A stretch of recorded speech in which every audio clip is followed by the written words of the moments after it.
Welcome to the International Souls Podcast. Here, we have valuable conversations with leading experts in their field. I'm your host, Eric, and each week I sit down with people who dare to dream bigger, act braver, and build lives that inspire. You'll hear real stories, lessons learned, and expert insight from across industries and cultures, each one driven by purpose. This show is about leaving the good for the great, taking a leap of faith. Here we go.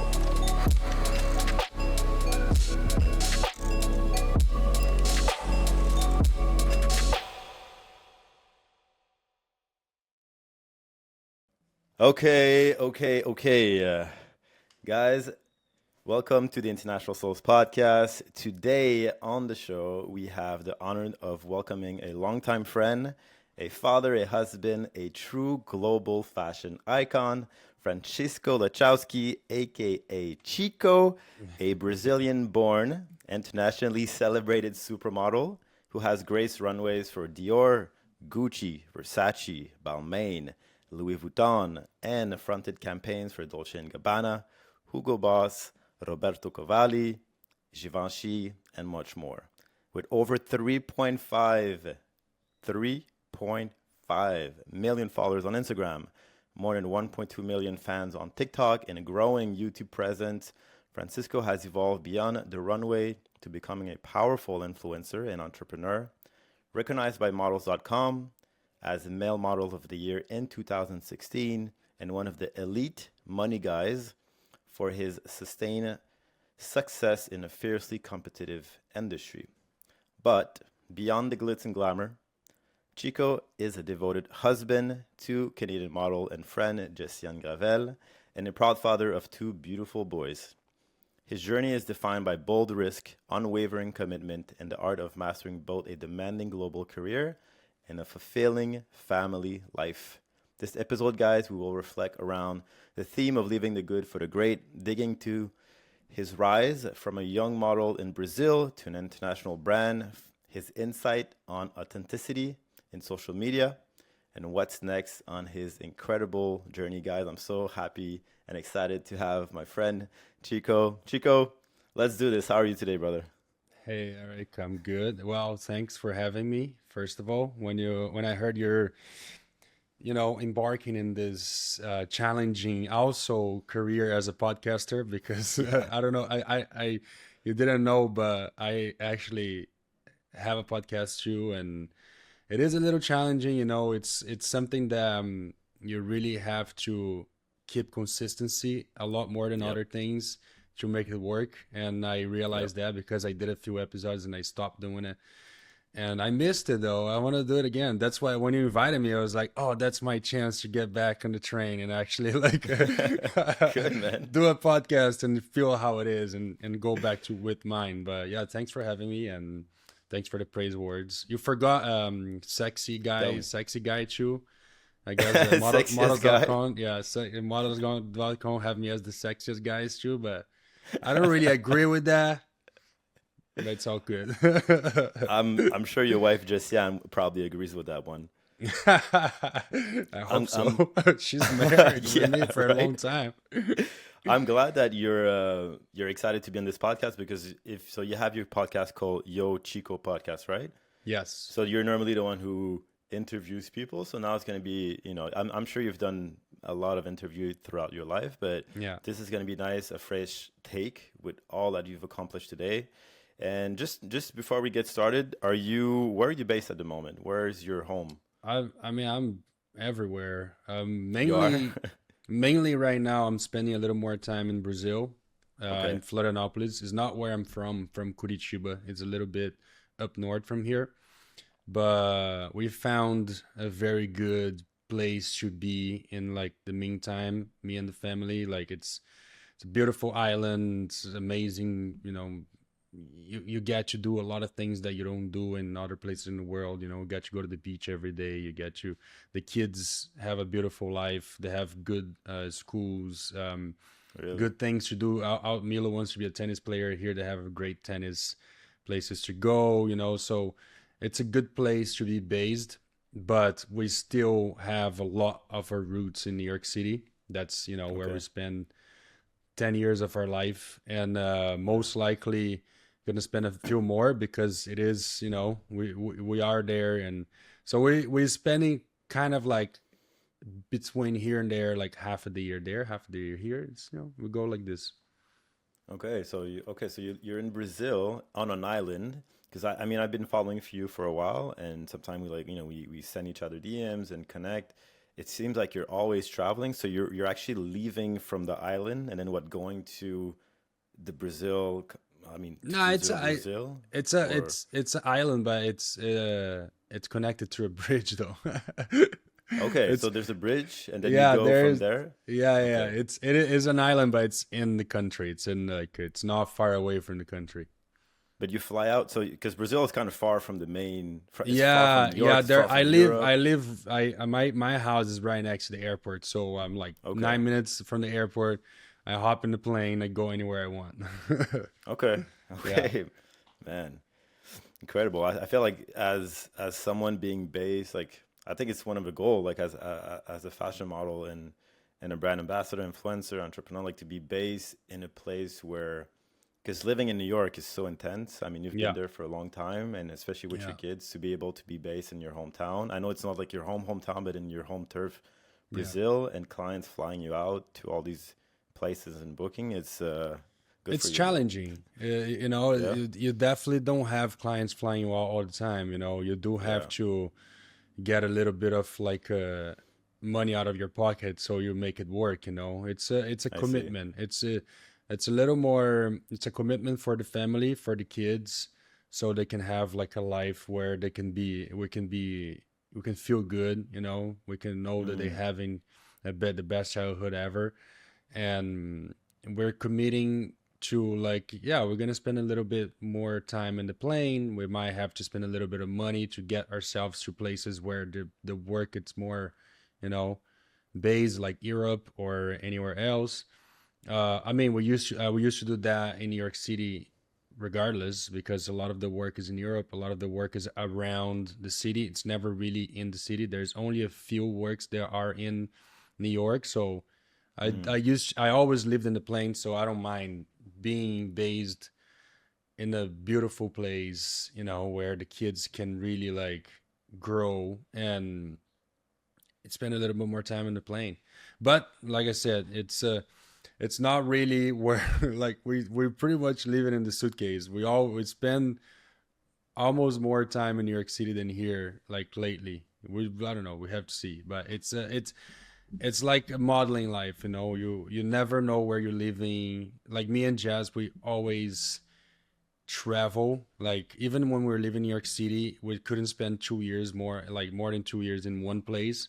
We would like spend 2 years in an apartment and move, and spend a year in another apartment and move. Look, we always had like having to move around. So now like we're still trying to find, okay, where are we gonna stick our roots and stay. It could be Brazil. We could go back, and spend more time in New York, or maybe in a different city. I don't know. We'll see. Only time will tell. So what you just said, I love that because moving around like that. I mean, I've moved around so much for modeling as well, and it can be exhausting. But at the same time, there's a thrill behind that. There's an excitement. You're always changing environment. You're growing a lot through those different environment, and you're making new friends, new network, new connections. I thought because when I'm speaking with you before, I thought you like you were happy and you get to be based in Brazil, and that's like your new life, especially with kids and school. So what's so important for you in moving like that? Have you always been like that, or it's just part of you? Like you're always seeking that. Okay, I've done it. Next, Yeah, I don't know. I guess it's just our nature. We yeah, like to move around. Like when things start getting a little bit too boring, or like not so much excitement, we like to put a little bit more excitement in our lives. I guess we like the routine, but we also like the going after things.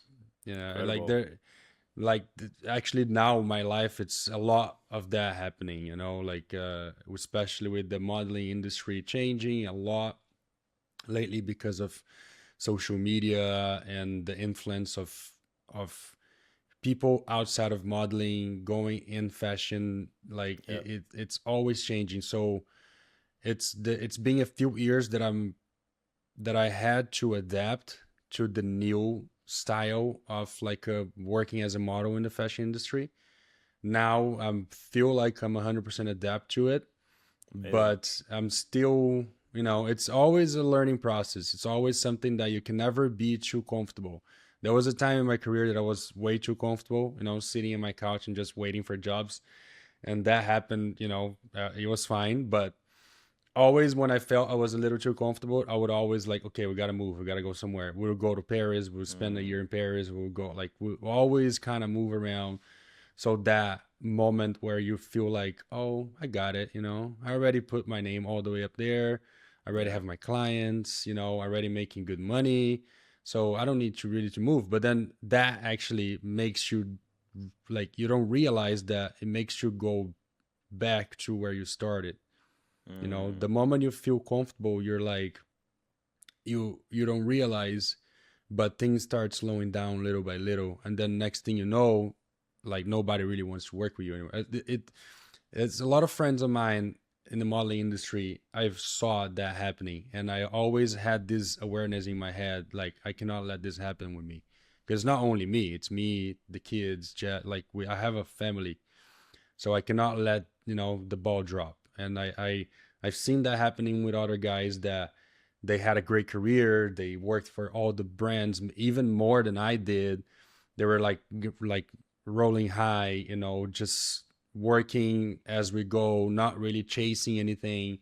I think guys, I've seen it way too many times, guys getting too comfortable yeah. with having a good name and having clients. Like there's a thing in New York City that's the rotation, where you get like clients like Macy's or Bloomingdale's, J. Crew, or things like clients like that always are shooting. They always demanding your presence in studio. And when you have clients like that and you shoot like 2 times, 3 times a month, and you're making good money every month, and for like a good like 2, 3, 4 years, this makes you very comfortable thinking that Mm, that's never gonna stop. But there's a moment where it stops. There's a moment where they're like, hey, we used you for 3, 4 years, we want to use somebody else.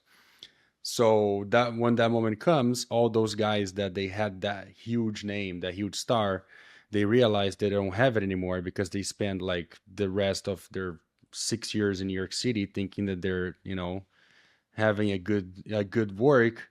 But next thing you know, they that time that they were in New York City making good money, they let their image go down, so now nobody wants to work with them anymore. So it's like a balance where you really have to make sure your name, it's never going down. You always have to kind of chase it. You always have to want it.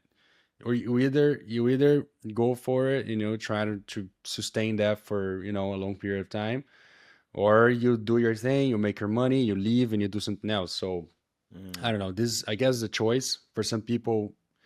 Maybe they, get carried away and they don't realize that their career is going down the drain, and so it's something that I always made sure that I want to keep my career relevant and good as long as possible. So moving around, it's a key part of it. It's because you Mm. have to be able to be seen and work with different people, and always trying to chase the next client. You can never stay comfortable. You understand? Is that a mindset that you apply in different area of your life, or like with your health, with your wellness, with your family, or your businesses, or you apply this mostly with modeling, getting like always being on your edge Yeah. despite the success you can have? Yeah. I guess it's something that you can bring everywhere in life. Mainly I do it in my work, in my career, in my job. I wish I had that same thing for like business, for example, like a podcast that I start and I don't continue, or for like, for example, to tomorrow, our brand that me and Jazz started, like Yeah. we had a good run, but then we kind of like let it die.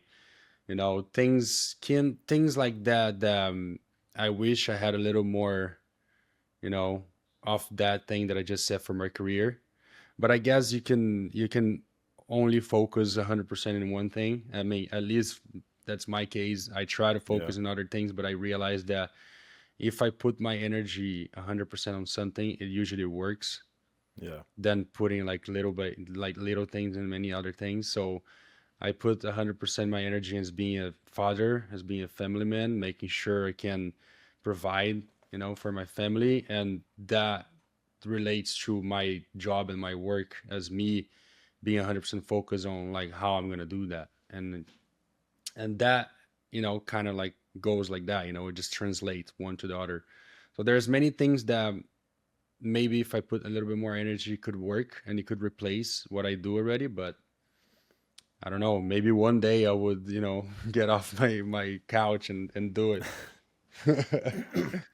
It doesn't seem like you're a couch potato, by the way. But so you're 34, 33 right now. What's your age, Chico? I'm 34, Okay, so you're 34. You started to model at 17, right? 17 years old. So Yes. okay, so more than half of your oh, I mean, not more, but half of your life, this is what you've known to be a model and to be in front of a camera. Matt, like just think about that. It's just I crazy. know. Half of your life. It's weird because I haven't thought about that, and now you just made me think about that. It's like literally half of your life. So let's unpack that. I'm the beginning of those stories for me. It's always fascinating, especially. I mean, especially as a model, everyone has different stories. It's not like you go to school and then you graduate and then you become something. It's just everyone has a unique story. So you got scouted, got discovered at 17, a young man in Brazil, and just tell us about that. How did it happen? Was it something you were seeking to become a model, or it happened with the synchronicity, a bit of luck? How did it happen? It's weird because I never thought about being a model. Okay. Actually, I had a friend. I mean, it's one of my best friends to today. He was doing a little bit of modeling on the side, and I always saw him doing it. I was like, that's kind of weird. I don't want to do it. But then uh, one day, I have a cousin, Natalia Canali, that she was graduating on her fashion design school, Okay. and that in the graduation they had like a whole runaway show to show all the pieces from the grads, because since they're graduating in a runaway in a fashion design school, they all made like a different clothing, and then they need models to actually show those clothings. So they hired Ford models, a bunch of models from Ford Models in my city in Curitiba, but there was a few spots missing because there's not many models in Curitiba that could do that, so they needed more people. And they say, hey, if you guys had people in your family or related that want to do it, just go for it. And then she had the bright idea to come home to my place and be like, hey, you're skinny, you kind of look like a model, you're tall, you don't want to do it. And I'm like, what are you talking about? Like, I don't look, it's like, I don't want to do that. And like, it's just like, oh, they're going to pay $100. It was like, okay, I'll do it for a A hundred hundred bucks. bucks? Yeah. I was like, I'm broke. I'm 17. I don't have anything. Like, my parents are not giving me money. Like, so I went to do it. And it was kind of weird because I didn't know what to expect when I arrived. And it was like the whole, like, a little like market when a runaway in the middle, and then I went upstairs in the backstage. There was all those models like a frantic, and start like doing makeup at the first time, and I was like, I mean, that's cool, like it's kind of like high energy, so I felt good. It wasn't something that I was feeling scared or nervous or anything like that. I just felt good, I was that's actually nice. Put on the clothes, do the runaway. Once I went in, obviously it's not like a fashion show, but it is, runaway. People are looking at you, and I felt good. And then in the end of that, the guy from Ford Models came to me and be like, "Hey, like, do you model? Like, you have an agency?" I was like, "No, I don't have an agency. I'm just doing that for my cousin." And she got $100. And he was like, "Oh, if you want, come over to the agency next week." I went to the agency after that, and then I mean, that's something that's a little annoying with the fashion industry. Something that I always try to talk about it, where like, especially in small towns, like agencies, they don't really have a lot of market. So the way they make money is that they take money from people they're trying to start. Mm. So this is something that actually happened with me. I didn't felt like I got explored because I did make my money back many times, but when I arrived there, they're like, hey, you wanna get in the agency, you have to do a course, you have to do classes and you need pictures, so you have to pay like $1,000 to do it. And I'm like, Whoa. bro, like $1,000? You crazy? Yeah. Why I have to pay $1,000? I didn't even got in the agency already asking me money. And they say, yeah. And then I went to my mom. Obviously, I didn't have the money. I went to my mom and say, "Hey, do you want to invest on that?" And she was like, "Are you gonna pay me back?" I was like, "I guess, can you do it?" And she was like, "Yeah, I can, I can try to make it happen." So pay for my entry at the agency, and I did it the classes that's completely useless. Never used that in my entire life. It's a bunch of bullshit. It's just for them to sell you a package so they can make money on top of people that most of the people that they allow doing classes, they never even going to be models and they know that. Mm. That's the big problem. But we can go back to that later on. Let's go back to my story. So I did the classes, did the pictures, never used those pictures in my life. Terrible fucking pictures. Horrible. But anyways, once I was done with that, I went to them and be like, okay, now can I sign the contract and be a model so I can pay back my mom the fucking $1,000 that you just took from me? So they were like, yeah, sure, but there's something else. It was like, oh, what it is now? How much more money you need from me now? And they're like, oh, there's this contest called Supermodels Brazil. If you want to participate, you can get in. And I was like, how much is for that? Do I have to pay for that? They're like, no, this is free. It was like, okay, if it's free, why are you even asking me? Just sign me up. I want to work. And they're like, okay, they signed me up. I went to the first selective or whatever. Then like the first part of it in the city, I passed it, and then I went to the state one that was me and a few other models like around the state, and then they chose me to win. And then I went to the national selective. So where like when I arrived in São Paulo, there was like buses from everywhere in the country. There was like thousands of people outside of Fort Models. It was a huge mess. But because we're being selected before in the state selection, they passed us to the front of the line. So we did the casting first. And for some reason, they look at me and they say, hey, we liked you. You're in the final. So I was in the final out of the sudden. So that period of time was very short. There was like maybe a 2 weeks and a half period of time where I signed an agency and I was in the final of a contest. And I was like, oh, what's going to happen? It was like, okay, so next month you're going to come to Sao Paulo. You're going to stay 1 week here. And we're going to give you classes, pictures. We're going to really like teach you how to model. And then in the end of this week, you're going to go live on MTV for like the huge final, like with like, that was like a rock band at the time that was super famous. There was like a bunch of famous people attending. I was like, oh my God, what's happening? Like I went from like a broke 17-year-old kid, not sure what to do. By the way, I was trying to pass in industrial design at the time, like to go in Mm. university.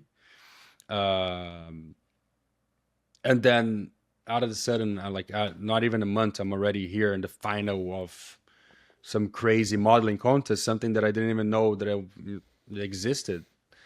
So I went to the final. I did the whole thing in the week. I was me and another guy from my state and a few other people. They had like their favorite there. The guy was kind of like, like, oh, I'm for sure I'm gonna win and everything. And I was like, I mean, I'm just here for the ride.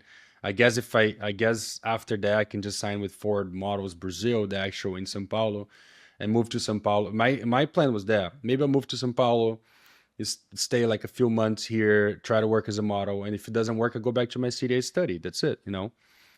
And but next thing I know, I won the contest. I won the whole thing, and I'm like, the fuck is happening right now? Like, why is my life turning upside down?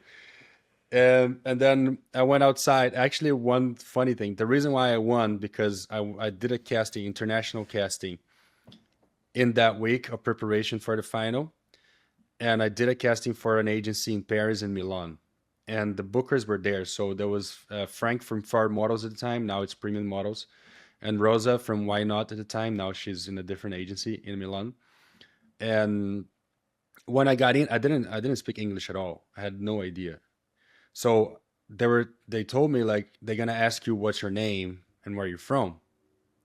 No, how old they gonna no, they know your name obviously. They're gonna ask how old are you and where you're from. And then how old are you is your age, and where you're from is where you're from. So they were translating to me. It was like, okay, so I'm just have to memorize the two answers. How old are you? Where you're from? I got in. So the guy Frank from Paris, he came to me and hey, so how old are you? And I was like, oh fuck, what was that? How old are you? I was like Curitiba, and it was like everybody start like laughing. I was like, what did I do wrong? It was like, no, it's your age. It was like, fuck. So I guess that gave them a little bit of they liked me, and then they Yeah. chose me to win the contest. And then once they chose me, Frank, right after the final, that he came to me and, hey, what are you doing in January? I was like, it's vacation in Brazil. I'm, you know, just like finishing studies, going to university. I don't have nothing to do. So, okay, so you're coming to Paris for Fashion Week. I was like, oh shit, okay. So that's like from the time where my cousin went to my house and say, hey, you want to be a model? And to that moment where a guy just told me come to Paris to do Fashion Week, that was like not even 2 months. Wow, man. And and then next thing I know, in less than 3 months since my cousin told me like, would you like to be a model in my graduation fashion show, I was walking for Gucci in Milan. So it really went out of nowhere from 0 to 100. That's literally the definition from 0 to 100. And I was in Paris, did casting at the time. Chris Van Ash was the creative director of Dior, and he had a thing for Brazilians and Argentinians. So his shows was only Brazilian and Argentinian people, like no other nationality for some reason. So good for me because I got in the show automatically. But then for Wow. some reason he didn't took me exclusive. He was at the time back in the day, brands would pay more for you to be exclusive, but nowadays they don't really give a fuck anymore. Um, that would actually gave me the choice to and the chance to go to Milan, and that's where I start working for Gucci also, and my first month modeling, and that was that. And then after a month of that, they chose me to do the campaign for Dior with Karl Lagerfeld. So Wow. in February, I was shooting with Karl Lagerfeld for Dior campaign, and that's when I did that. I was like, okay, so I guess this is my focus right now. That's my career. This is my job. That's what I'm gonna do. And forget I cancel all my plans in Brazil. I focus on like studying the language that everybody was speaking with me. I thought I would have to speak French, but everybody was just speaking English with me. So I guess I'm just gonna learn English. So I was able to learn English quickly and really focus on turning myself into what I am today. Whoa. Okay. This is a this is a very unique story. So your first, all right, if you just unpack this. So your first modeling booking was a runway for Dior in Paris, right? Yeah, yeah, yeah. Well, that was a booking, but the first or official one was in Milan because Milan is first. So it was I booked two shows in my first season in Milan. It was Gianfranco Ferré, if I'm not sure, and then Gucci, and then I flew to Paris and I only did Dior. Wow. So it was your first time flying out of Brazil at the same time, or you've traveled No, a little bit actually, before? first time flying out of Brazil internationally. I did took flights before to the northeast of Brazil. Yeah. Uh, that was my second time in an airplane, if I can remember, and that was my second time outside of the country. I did went to Paraguay, but that doesn't really count, I guess, because Paraguay it's the border of the city I Yeah. used to live as a kid. Okay. So it's like going to it's like going from U.S. to Canada. Like, you can't Yeah. really count that. But it was my first time for overseas. Wow. So how was your, do you remember like your mindset and your emotions back then? Because it seems like your family was supporting you because your mom upfronted that $1,000, and Yeah. it's probably one of the best financial investments she's made That's for because sure. I'm sure that you paid her back many times, like you said. uh, But how was it as? Because I want to specifically talk about this because let's say nowadays someone who is 17-year-old, 18-year-old, a little lost, don't know what to do, and is seeing this big world now, but is kind of stuck at home and doesn't have that like just what's out there. How did you just mindset and emotionally? Because it's big. From Brazil to Europe is big. I mean, it's a whole new world. Do you remember, were you afraid? Was it like challenging? Was it exciting? Did you have any were you missing your family? Like how was it hard for you to travel? And back then you probably didn't have like Google Maps, and like it wasn't as easy as today to travel. You had to write down everything and figure it out in a new language, so that there's so many challenges. You're so young, you're jumping right into this big fashion world. How was that like emotionally for you? Man, it's I don't know. Like the moment I actually remember going through those phases of being accepted on the final of the Supermodels Brazil that I won. Yeah. I remember like kind of like having a feeling that my life was kind of changing Mm. from being just a kid in Curitiba studying, going to school, and like kind of like searching for what I'm gonna do in my life, right? Like Mm. I have this anxiety, like kind of like anxiety, like what I'm really gonna do, you know? Like I like drawing, so I guess I'm gonna do industrial design. But then that thing just came to me, and I was like not really giving much attention. And then when it really started coming to me a lot stronger, and I'm like, okay, so maybe that's my calling, you know, like maybe that's my destiny. So I should focus. And the moment I really focus, I remember having a conversation with my dad in the car after going through like a selection in my city. He was like, and they chose me to go to São Paulo and to go to the final and everything. He was like, oh, like how do you feel? Like uh that moment where, you know, my dad was like, is that something that you want to do? Is that something that you really want to focus? You know, he actually like asked me. I remember that till today, and I told him like, I mean, what I have to lose? You know, Mm. like what, like why would I not try that? You know, like I know it's weird, especially back in the day. You know, like to like the whole modeling, male model industry. You know, and like, you know, letting your son, 17-year-old, getting into a in a industry that you have no idea. You just you hear a lot of bad things about it, especially in Brazil. It's not really a, it's not like in Europe that it is a, it's something that's big. In Brazil it is a taboo still. Mm. It's changing, but it's still kind of like, you know, not taken as a real profession. So I remember like having this conversation and be like, no, like, you know, that's what I'm gonna do. You know, this is it, this is my chance. You know, and then once I was preparing, because there was a moment of preparation from winning the contest and going to Paris. I had to go back to my town, you know, kind of like chill and, you know, put this all in my head. I remember like being very famous at the time on Orkut. Orkut. It's like it was kind of like Facebook at the time, and a lot of people trying to add me and things, and like that first kind of like thing of like being famous because I just won something on live television, and I kind of like ignored that a little and focus on the trip and focus on my task. And I was like, okay, I'm going to Paris. You know, I don't know the language. I have to learn French or either English or French. So I start like buying some books, you know, to try to familiarize myself with the culture. You know, I start talking with the agency. So I rely heavily on having the agency next to me. So Mm.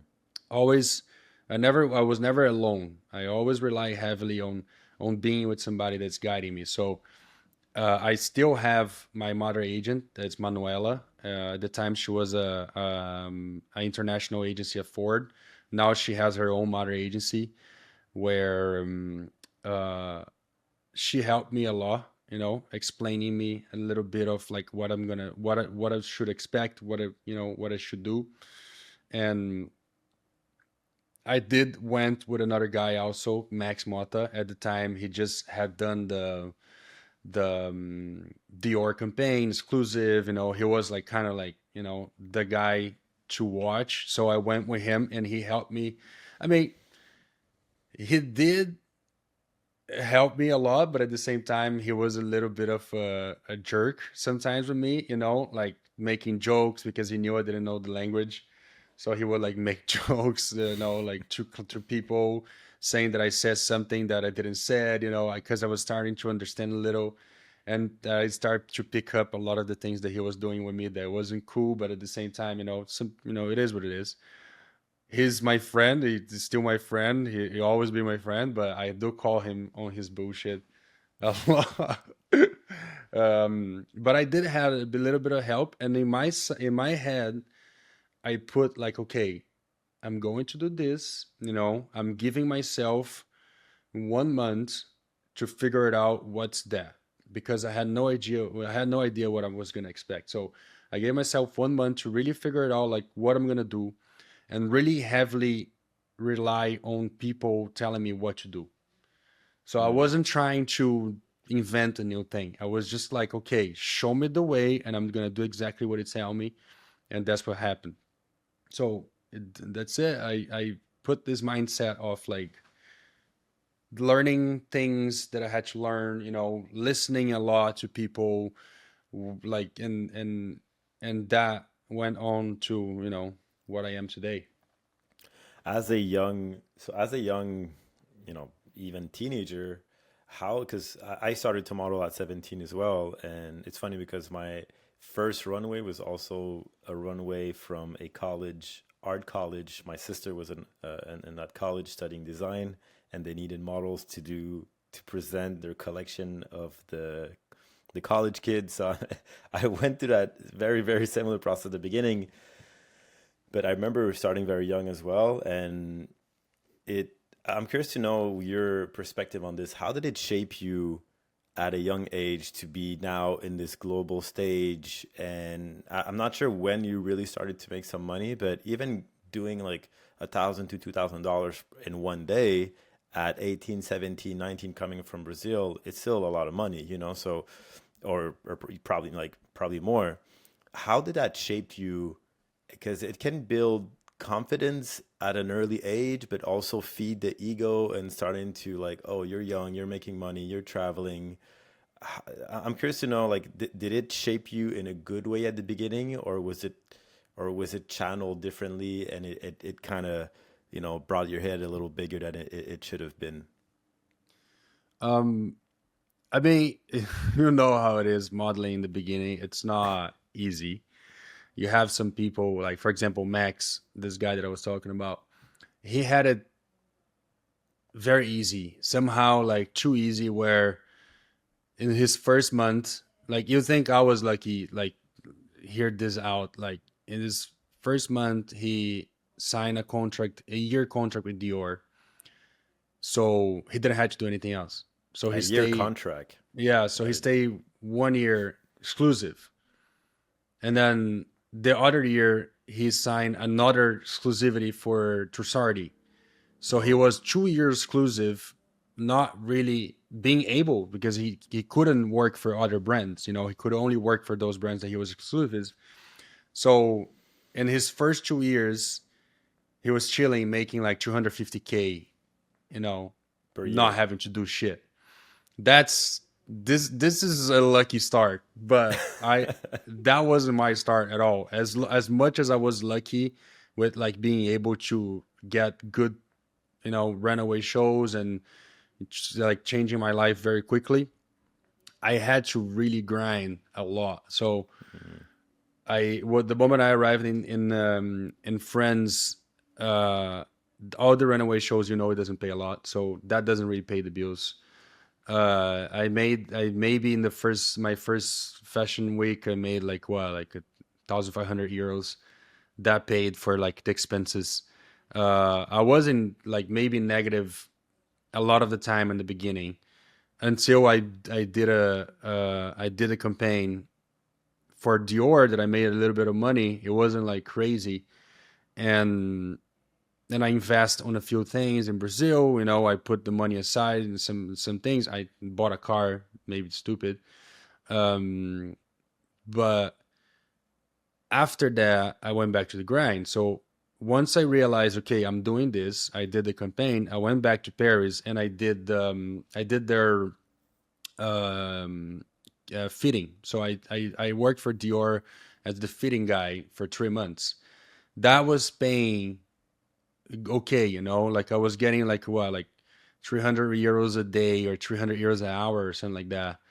Uh, Something like I always put in the perspective that I was making a lot more money as being a model than if I any other job. But it's not the type of money that you're like, okay, I'm set for life, because very uh you can get very kind of like comfortable with making a good money in a short amount of time, but next thing you know, you're not really making money for the next 2 3 months, and then you're done. So you have to always make sure you can't really go crazy and spend it all. So it's always like my life always being like making a good little money here, you know, not really making much money, and then making a little bit of money, and then, you know, it's always like this balance where, you know, in the beginning of my career, at least for the first year of my career, it's always being like that grind of like never really having, oh my god, this guy is probably rich, but like no, it's like no, But Chico, it's how not like about that. so let's say I'm your friend and like at your beginning of your career, and I've known you for a long time, okay? And I'm more interested like in your personality. You like your identity, your personality.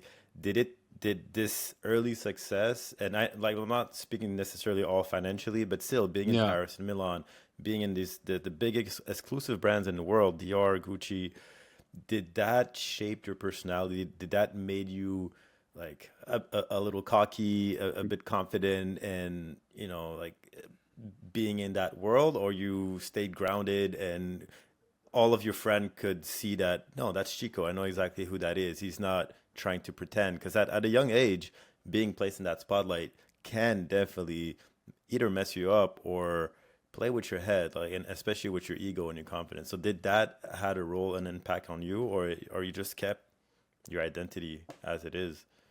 No, I mean, it's something that I always preached. You know, it's because I say it a lot of times, and I said it from the very beginning of my career when I, for some reason, you know, became famous or like more known than other models, even like models like David Gandy or guys that are big, you know, at the time.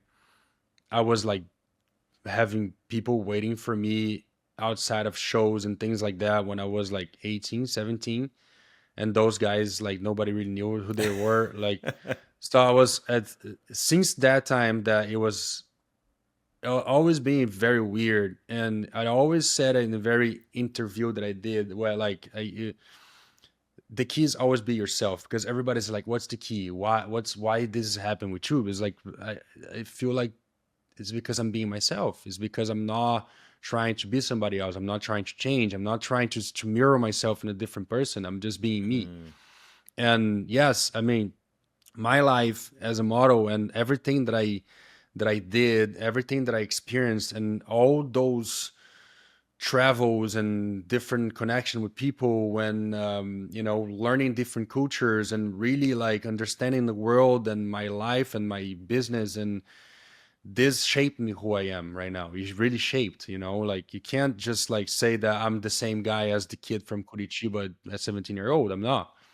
at all. Like, it really shaped my personality, but I always stay true to myself. I was mm, never that guy that, oh my god, like I have people that love me, you know, they wait me outside of the show, and and this is me now. I'm famous. Like I've never been this guy so much that at least back in the day. Now I don't know anymore. Like around Fashion Week, like the kids nowadays, I don't know how it is, but it always would come around one or the other guys that try to be more than others. They Mm, try to put themselves as more important, or like being the cool guy. And for some reason, back in the day, at least, like that didn't really clicked with everybody. It always being something that people like, "Ooh, let's just stay away from this person." Like, mm, because modeling, at least at the time that I used to do the shows, like the circuit, because it is a circuit. You go like twice a year to the same place. mm-hmm. You have to do that for at least 5 6 years, or not 5 years. To really experience, and then this actually create a deep connection with everybody that does that. It's Mm, kind of like a family. So you see that there's no backstabbing. People, like the guys always cheer for you. If you book something, they're gonna cheer for you. If they book something, you're gonna cheer for them. And all the time when somebody else would come to this circle and try to be more, it's yeah. that always being pushed. Mm, Maybe at least at my time. I don't know how it is now because I'm not in the circuit anymore. I heard that there was a moment where a lot of like it became almost like the women's, that there's a lot of competition, because I guess the desire of being a model nowadays is a lot more than back in the day. hmm. I felt like every model that I met that was successful never tried to be a model. You know what I'm saying? Yeah. Like every model that I met that they had great careers, that have big name, they never tried that hard. They always were their self. Mm, For example, there's Simon Nesman, that it's one of the biggest model in the world and still is, and he always been that guy, quiet in his corner, reading a book, trying to learn more about nature. When he was making money, he was investing on his shack in the middle of Canada, like sailing. And now he's sailing around the world, surfing, he's living his dream, but he's still working as a model. He never tried to be somebody else. He always being true to himself. Same as Sean O'Pry, same as, like many guys, Marlon Teixeira, always being that, very like lovely person, always smiling, surfing around the world.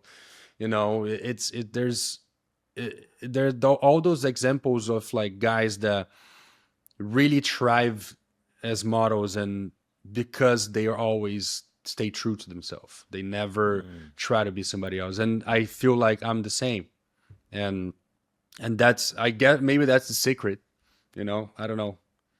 I think it's a great advice. I mean, to stay true to yourself and not always adjust and adapt to every person in the room and to try to please everyone. But I think Yeah, it's great for you to be capable of learning that at a young age and to just stay yeah, true because man, this industry, I think there's a lot of people pleaser and the one who are trying too much to please everyone, they don't last. yeah, They fade out. And this is a good way to go into the next segue because speaking of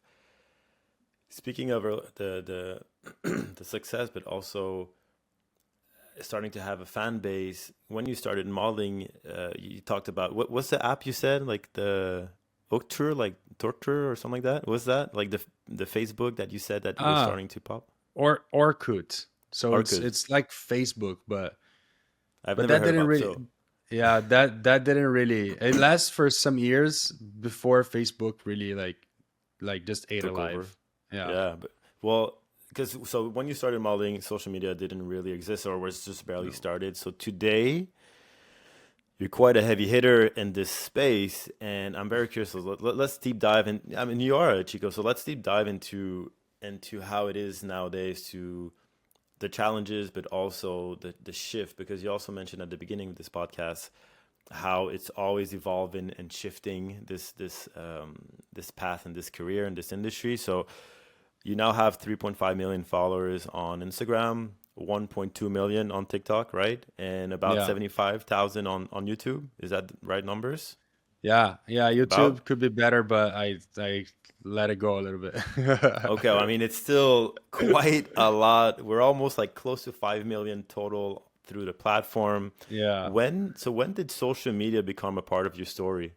Um, How did that it's happen? weird. It's weird, man. Like so, like that's something that like finally maybe like since like a year, I would say, I really start like being like, okay, this is something I have to focus. That's my next chapter, Social media, you mean? social media. Okay. But it obviously started from the moment I started being a model, and I never really understood when I was young. So when I was 17, obviously Instagram wasn't around. Facebook was kind of just there, and there was other different ways to communicate with people online, but it was never like a thing because even that time, like iPhone was kind of just launching. Apps didn't really exist. Like you said, there was no Google Maps. There was just like maps, like real Yeah, paper maps, that's and there was no form of like communication and community online other than maybe some Facebook groups and fan pages.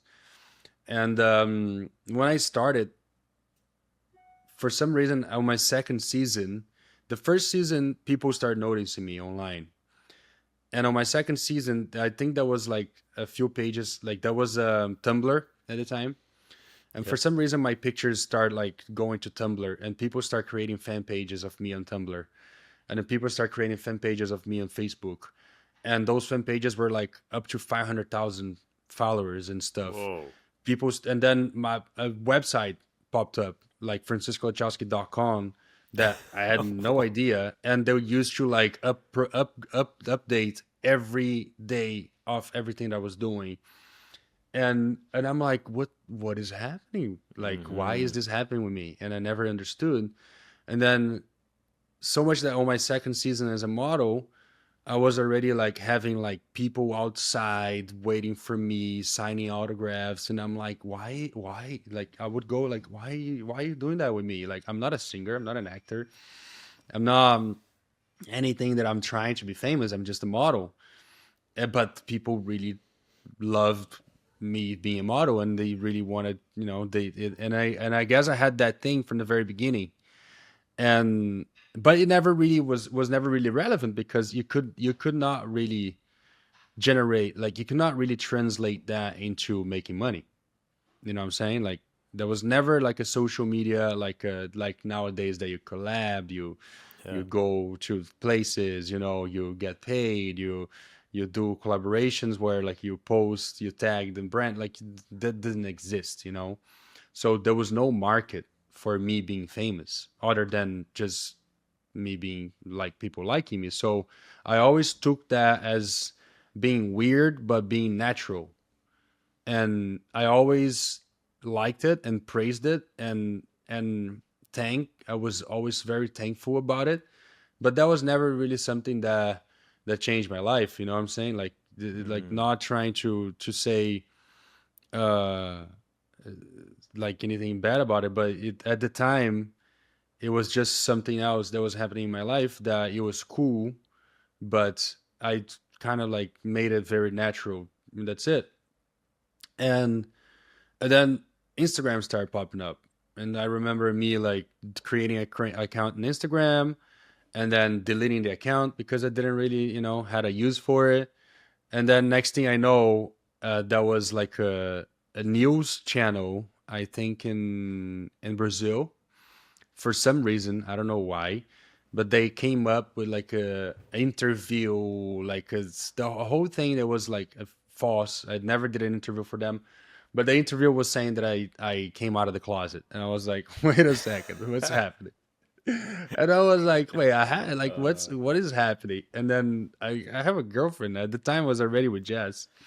It was like, and then I tried to figure it out why is was this was happening with me, and then I was like, you know what? Why don't I just become a public person? If that's what it's really happening, and that's what people really want to know what is happening. Like they created websites about me, fan pages about me, and all this stuff about me, tumblers, and I'm like, why don't I just create my own page and actually broadcast my life to people so they actually I can get this connection. And that's when I created an Instagram account, and then I really started to show my life, and so things, especially like the whole like came out of the closet thing, doesn't happen anymore, because if people want to know about me, they just go to my page and they see who I am. And it's always been that for me. Social media always being, since the beginning, being a place where I don't mix work. I just make it as personal as possible. Showing my life, showing my family, showing like my travels, showing my experience around the world. Showing the backstage, and that's that until in the beginning of fashion, of social media invading the fashion industry, Yep. I So was when, very against. And okay. it's weird, like, why would I be against if I was the guy with the most followers in the fashion industry? Yeah. Like, at the time, nobody was even close to me. Like, Yeah. some guys had Instagram that they had like 10,000 followers, or like 5,000 followers, and I would, without even trying, I had like 500,000 followers. And I'm like, why? And at the time, I remember, I think Lucky Blue Smith came up, and he Mm. was heavily chasing, getting followers. And he's American, so he gets the whole American media behind him. That's something that happens with American people, but like GQ and things like that. Anyways, um, he really started like chasing it, because he had that same thing that I had, of like people being outside of shows waiting for him. That same thing that I had, he had it too. And he was the first guy that had it after me. And I saw that happening. I was like, oh, that's cool. Finally, somebody else is having that attention.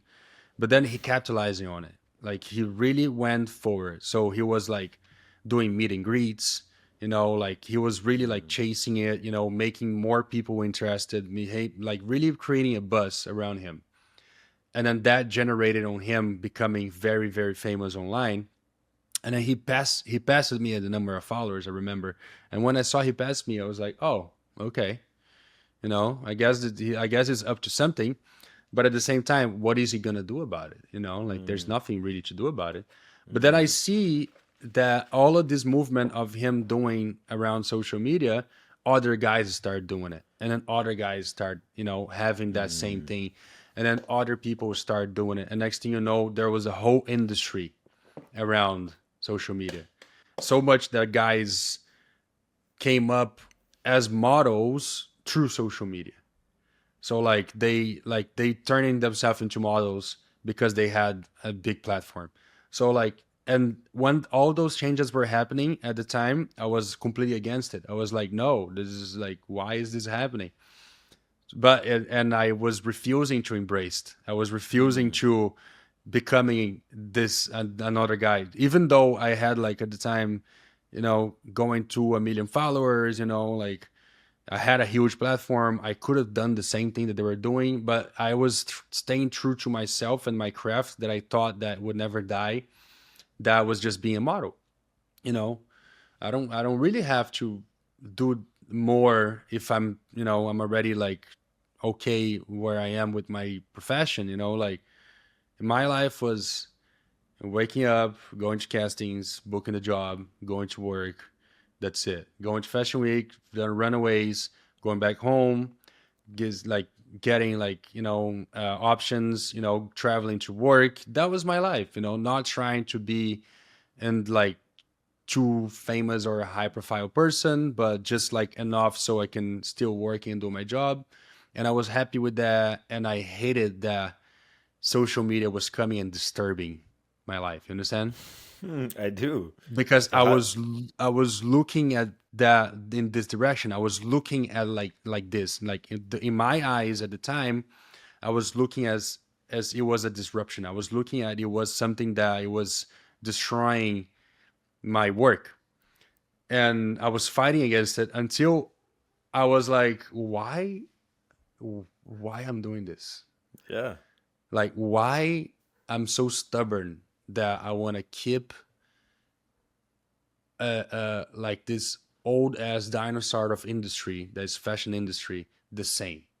Yeah. Why I'm not trying to just like follow the route, follow what is actually happening in front of my eyes. I just follow. I just adapt, and I do the same thing these people doing, so I can keep working as a model.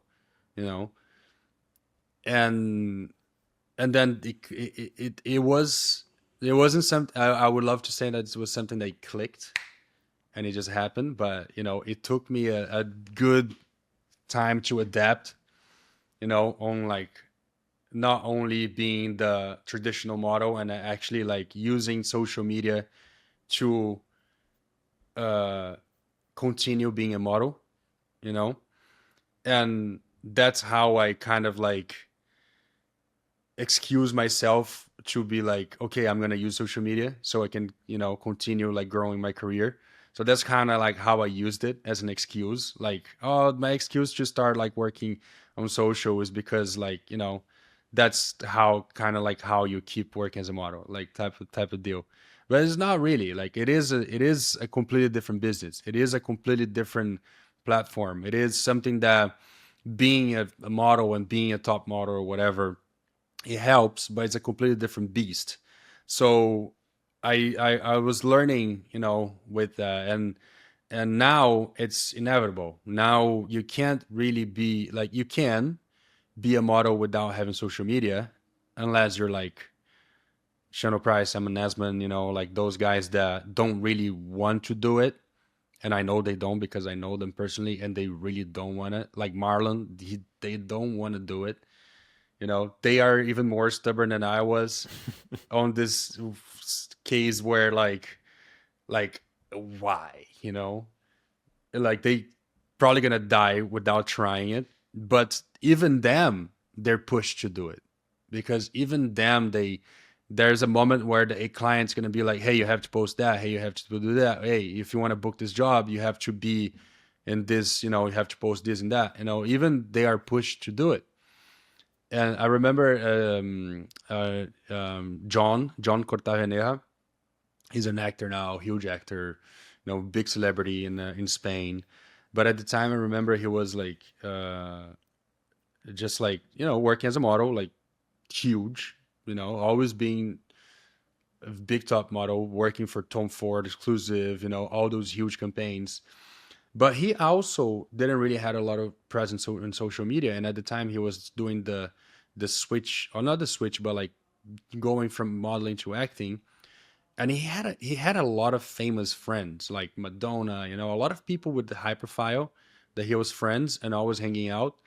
But I never really understood why he didn't have that spark that I had, or other guys had, that people just follow him for whatever reason, even though he was like always with famous people, but then he realized that he kind of needed to have the social game on his side, especially for acting. And then he started posting heavily and like showing his life and showing the backstage and showing all his famous friends, and really like pushing. And then now he's huge, and he Mm. understood that he did that switch. I mean, that's what I noticed, that wasn't something that I spoke with him, but that's what I noticed. But I noticed him realizing, really doing that switch and like reaching different levels. Something that other guys, they could do the same, but they choose not to, and something that I always fought against, but now I'm like embraced. So now, after years of like fighting social media, uh, I understand that this is more of my work than my actually modeling career, Okay. especially nowadays. So this is so Nowadays, this is where you are now. So you're would you say like it's a half and a half energy? Like you're doing half of or half of your leads and bookings or photo shoot campaigns, it's it, e-coms, all it that, and it's a half and other. half, Yeah. because Oh, especially it's whether I like it or not. uh Working as a social media, for me, it's heavily working as a model. So in the end of the day, even though I'm working as a social media guy, I'm still working as a model in the fashion industry. mm, So that all the most of the things that I'm doing now, they are more towards social media. Like it's they're actually booking more jobs towards social than actual just like ad campaigns type of deal. interesting. More than ever, but they all towards who I am. Yeah, You know what I'm it's saying? your brand. Yeah, The they're only booking the brand. Yeah, even the things that I'm doing around tennis, that I've been doing a lot of things around tennis, that's yeah, something that it's a dream come true because I try to be a tennis pro. You know, tennis was my whole life when I was a kid. really. And then I mean me working at like in the tennis industry is not because I just like, oh, it's a hype. No, it's Yeah. this is who I am. You know, Mm, it's just going back to the beginning of the podcast. I always stay true to myself, and I always did things that I really like close to me in my heart. And mm-hmm. tennis is 100% one of those things. Even more than modeling, even more than my own career, because it's the sport that I love. It's the thing that I try to be before being a model. It didn't work out because it is a very, very ruthless, very like hard, tough sport Mm-hmm. to get in, especially with money. Uh, but now being able to like literally chill with the pros and do content as with tennis and work with the biggest brands like Wilson, on Lacoste, like you know, it work with the main promotion of tennis. There's ATP, just because of who I am, you know, That's and huge. my career as a model and my platform. It's a dream come true, you know, and that it's only happening because I am chasing that social media side right now. I did switch my view on many things, you know. It's not anymore just being a model and going to work and that's it. Now I'm chasing what I want to do, and social media gives me the power to do it. And I realized finally after a long time that this was always in my hands. I just had to go and chase it and make it happen. But if I didn't move my ass from the couch, it would have happened. You know what I'm Do you saying? have any? Do you have like a manager or management that now handles all your social media career, or you're still the one who is No, doing it? it's towards like there's a thing that happened like many years of my life as a model. I had this huge platform, and I obviously, you know, I always were like, I don't want to be doing like the whole social media guy. I don't want to be the influencer, but I still want to make money with that. You know, Yeah, why would I say no to money with yeah, social media? for sure. So I always try to chase people that could help me with that, but I never found. It was hard. It's actually very hard to find people that are focused on digital back in the day. Back in the day, I mean like 3 years ago. Um, and then it was a very hard search, and you know, like leaving agencies, getting in different agencies, like always trying to chase like who can help me with that, you know, so I can do it professionally, so I can do it, because a lot of the booking that I used to do back in the day was me just like booking, you know, just me doing it. So But they were sending you a DM directly, and you would just yeah, like drop, you know, say a oh hey, rate, and you saying like kind of like me doing like, but it's not. This is not the way to do it, you know. yeah, And I always being like a very pro having an agent no yeah, matter what for everything, yeah, because you don't want to be the guy speaking with the client. You don't want to be the guy that's going to scream with the client. You don't want to be the guy that's going to be annoying with the client. You don't yeah, want to be the guy that's going to like actually like do the whole, you know, how much I'm going to get paid, you know, with the yeah, client. yeah, You want to let somebody do that. You give them the 20% and, you know, done deal.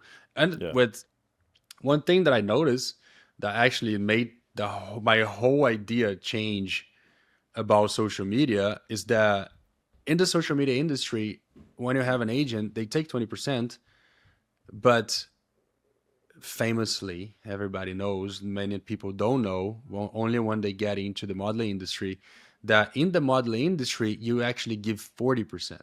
Mm-hmm. They say you only give 20, but they always taking that plus 20 from the client. Mm-hmm. But that plus 20, it wouldn't exist if they didn't ask. So that meaning in the eyes of the client, if the job is $14,000 that they're paying for the for for whoever it's their booking, they're giving $14,000. They don't have the notion that 40% of that money stay with the agency. Mm-hmm. And this is something that modeling industry has been doing forever, and they've been getting away with it. And it's fucked up, to be honest. It's It not is, yeah. cool because you should take just 20%. The rest should be with the model, and that's it. That plus 20 is the biggest scam in the modeling industry. And this is something that doesn't have they don't have in the social media industry. In the Mm-hmm. social media industry, they don't take the plus 20. In the social media industry, sometimes, depending who you work with, they don't even take it from your commission. They deal with the client. They say, hey, his rate is that, and you have to pay my rate, on the side. That's Mm-hmm. it's on the side thing. So there it's a lot better for agent, client, and model and influencer, social media person, uh, in this platform than the modeling industry. So that actually is something else that I was like, oh my god, I spent all those years giving all my money to agencies. It's crazy. And then Mm. now I realize that like I prefer to do social media jobs because I actually get paid you know, what I actually worth. Not like 40% less. But Mm. I don't even know what I was talking about before that because I got heated up with the No, I situation mean, because I think it's nice to debunk like the behind the scenes of how it works with an agent and also influencer agency. I asked you the question about management, and you did yeah. answer it. So, are you No, I comfortable do if we talk actually about? Yeah, nowadays I'm yeah. happy because I have in Brazil. It's funny though because Brazil has always been a place where, because now I'm here right now, right? So it's always been a place where modeling for male models especially always been like dog shit, not good. Like clients want to pay very low, Mm-hmm. jobs are not very consistent. You can't really make money just like when you make in America or Europe. It's terrible. uh, and why would I be here? And since I started to focus in Brazil, like to try to make money, I always my entire career I always been like, no clients in Brazil can pay me because I would do the rate, exchange between reais, or Brazilian reais and dollars, and then there would be like they would know like see that how much I was getting paid in America and how much I would have to get paid in Brazil would translate to way too much money. They didn't care, so it's not that important. So when we made the move to spend more time in Brazil, I was chasing managements. I was like, okay, how can we make this happen? I went to an agency. How can I make this happen where I can, sustain myself living in Brazil, working as a model? Well, working as a model is not going to happen because nobody's going to pay your rate. So we have to lower your rate. Okay, so let's lower the rate. Oh, like even though they prefer to book four guys instead of you. So I'm like, okay, great. So what I do now, so let's focus on social media. So focus on social media. Nobody really knew what they're doing. So agencies too big. They have celebrities. Celebrities are easier to sell on social media. And so it's always been kind of like a push to one person, push the other person. That Mm. never like a place where I was, man, there's nobody that really know what they're doing on social. Mm-hmm. Modeling, I know I'm not going to be able to work as well in Brazil because nobody wants to pay my rate, and I cannot lower my rate to the rates that they paying other people because it's disgraceful. It's not good for the business. Um, so how I'm going to do it? I went to a different agency where they say, "Oh, we have this like people that only do social and everything." I went there. Actually, there was a guy there called Gabriel, and he actually made me start doing jobs on social. I did like one for to like I did like maybe 5 collaborations with him and like very quickly. And I'm like, okay, wait, like that's happening finally. And then he leaves the agency, and I'm like, fuck. And then when he leaves the agency, the people that go in the agency with him, I'm not gonna say names because they know who they are, but who cares? The people that get comes in, they go back to that like comfortable zone of just like booking celebrities for influencer jobs because they don't have to do the job, right? I'm not a Yeah. celebrity in Brazil, as much as people think that I am, but I'm not. I still gonna have to book the job, like showing who I'm worth, and actually asking what I'm worth. Um, but much easier for just sit on the couch, get a phone call, sell a celebrity, making a lot of money, making commission. That's it. So when I realized that that wasn't happening anymore, I called Gabriel and I was like, I saw that he opened a social media agency, only digital. So he left that big modeling agency to open his own agency called Not Right the Future. And when he did that, I was like, wait, like I want to do that too, but how can I do it without leaving my modeling agency? So I just left the social media side of the modeling agency and I went to Gabriel. It was a whole fight, a whole shit show, but it worked out. The moment I got in his agency that's focused on digital only and only have a few people that he has, but they're none of them is models. None of them is focused on fashion, like the focus on fashion, but not models. They only focus on digital and social media. The moment I did the switch, I started doing a bunch of stuff in Brazil in social and digital. Mm.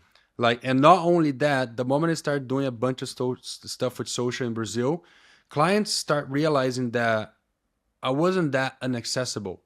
Mm-hmm. Because one thing that modeling agencies do, especially with guys like me with big name, they like to keep you on a very high pedestal where they make people believe and clients believe that they're never going to be able to reach me or they're never going to be able to work with me because, oh my God, no, like let's not even try. They would call the agency, try to book me. They would like end up selling other guys, for, a big package or whatever, that's always been something that it's never been about me. It's been about me being there for the agency to get clients.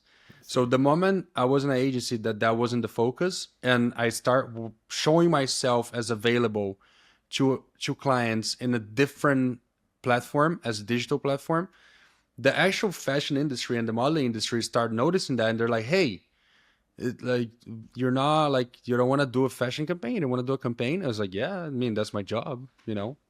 I work as a model. I would love to do a campaign." And they're like, okay, so let's do it. So, and then I start working as a model, like a lot Mm. more than I ever did in Brazil because of my switch to digitals. And then after when I realized that, I completely left my modeling agency in Brazil. I'm not with any modeling agency in Brazil. I'm only with a digital agency. Really? And this is Wow. something that it's weird to say it because Yeah. I just did a whole speech about me being against digital and not like having a hard time to do the switch. But now I find myself in Brazil not having any modeling agency and only with one agency that's a very small, only focus on digital, working my ass off. Like I'm making more money than I ever did in Brazil right now, and I'm not even in the modeling agency. This is just and I'm a model. But it But proves it proves the but concept and the I'm still shift. working. But I'm still working as a model. So I'm still booking ad campaigns, modeling campaigns, signing huge contracts with brands, to be their brand ambassador. It's almost like they finally see of who I am and they finally see as me being the accessible guy. And Yeah. it's almost like it unlocked, I finally found that key that Yes, unlocked, sir. and that's happening in Brazil and it's happening also in different places in the world, especially now in Europe. Last year I went through a huge clean out in Europe. I left my agency in Milan, I left my agency in Paris, I left my agency in Spain. I only stay with my agency in London and focus on social and also modeling and trying to kind of like get myself back into a place where how can I make that work for me? How can I do the switch but not do the switch but like kind of like make sure that clients can see that I'm available for digital and also modeling. And then I started doing a little bit of research around social media, and I found a very good friend of mine right now, Yanis, in Yanis Donner in Germany. I always saw his videos on social and digital, with his girlfriend Jessie, and like showing like kind of like very pretty videos, slow motion, like very fashion. And I always seen that, and I got curious about it because I wanted to do the same. And I got curious about the industry because I'd been chasing this industry for some time, but I never found people that could actually show me the blueprint and show me the way and how to do it, because I always been so one-sided on the modeling. And I reached out to him. I met him in Cannes one time in a party. And then after last year, when I went to Europe to spend some time to try to like figure it out, my whole like idea, my life there, I reached out to him and say, "Hey, I'm going to Germany. I know you're German. Can I come to your place?" type of deal. And it was like, "Yeah, man. Like I'm in Hamburg. Just come over." I took a train. I went to Hamburg, and I literally like camp in his like office slash gym for 1 week.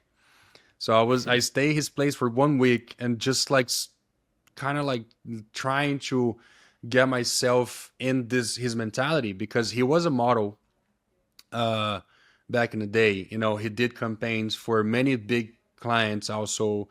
And but then when he realized that modeling agencies were like stealing from him, especially with the whole 40% thing, and he realized that he could have been do more, he switched. He was the one that went towards like digital and be like, "Hey, I can do better than that. I can get a camera and start creating my own content and start creating campaigns for, clients, and kind of go around the agency and do my own thing."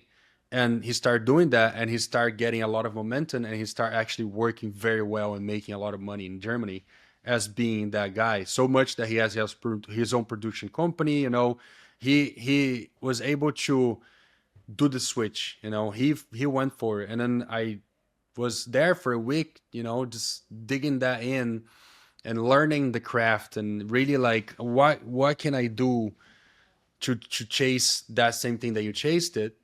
And obviously there's no blueprint, there's no like direction that you take. It's depending on the person. His life story is not my life story, but it was good to be there and sink that in, because I was like, there's a lot more of to modeling and digital than just getting an agency and this person's gonna find me jobs. No, there's a lot Mm-hmm. of you in it.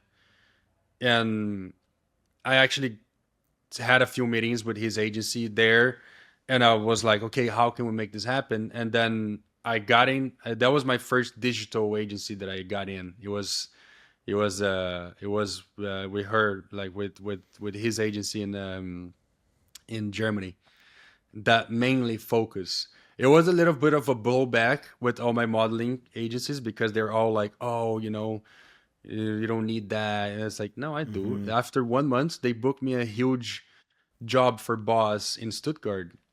Wow. After 1 week actually, and I was like, "Hey, like there you go." There we One week go. after, I'm already working as a digital model. You know, because I went to Stuttgart to do an ad campaign for a fragrance for Boss, and like as a model, but only for me to post on my page. Mm-hmm. So this for me, this is a modeling job. Yeah. But instead of them printing and putting my face everywhere in the world, I'm just taking that job and putting on my page. Yeah, you got Jones. Yeah. So in my eyes, I'm still working as a model. I'm just like working as a model for my own channel.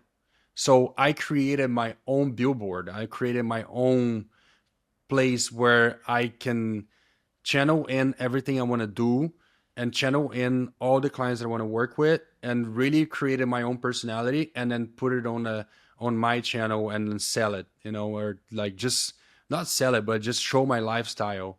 Yeah. And at the same time, helping me to help others to, you know, make a business happen.